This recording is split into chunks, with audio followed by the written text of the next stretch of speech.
মহিলা চিকিৎসককে ধর্ষণ খুনের তদন্তে আরজিকর মেডিকেলে তদন্তকারী দল ঘটনাস্থল পরিদর্শনের জন্য পৌঁছলো সিবিআই এর সিট। আমাদের প্রতিনিধি আবির দত্ত আমাদের সঙ্গে রয়েছেন। আবির, কি খবর? দেখো, আমরা যেটা দেখতে পেলাম যে আরজিকর মেডিকেল কলেজ হাসপাতালের ঠিক যে জায়গায় আমরা দাঁড়িয়ে রয়েছি, সেন্ট্রাল ফোর্সের জওয়ানরা এখানে রয়েছেন। অভিজিৎ দাস ক্যামেরাম্যান এই ছবিটা দেখাচ্ছে।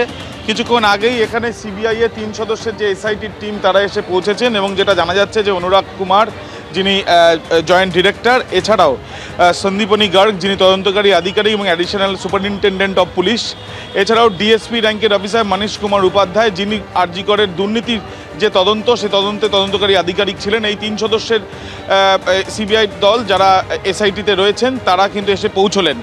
সম্প্রতি গত কয়েকদিন আগেই দেখা গিয়েছিল যে শিয়ালদা আদালতে স্ট্যাটাস রিপোর্ট জমা দিয়েছিল সিবিআই এবং স্পষ্ট করে সেখানে বলা হয়েছিল যে এর আগে যারা তদন্ত করছিলেন অর্থাৎ সীমা পাহুজা নেতৃত্বে যে টিম ছিল তাদের কাছ থেকে নথি নেওয়ার পর 20টি ভলিউমে এবং প্রায় 1000-এর ওপরে নথি রয়েছে যেগুলো তারা খতিয়ে দেখছেন। এই আরজিকরে ধর্ষণ খুনের ঘটনা এক্স্যাক্টলি কী তদন্তে উঠে এসছে সেই বিষয়টা নিয়ে তারা তদন্ত করে দেখছেন এবং সেই বিষয় নিয়ে তথ্য তারা সন্ধান করেছেন।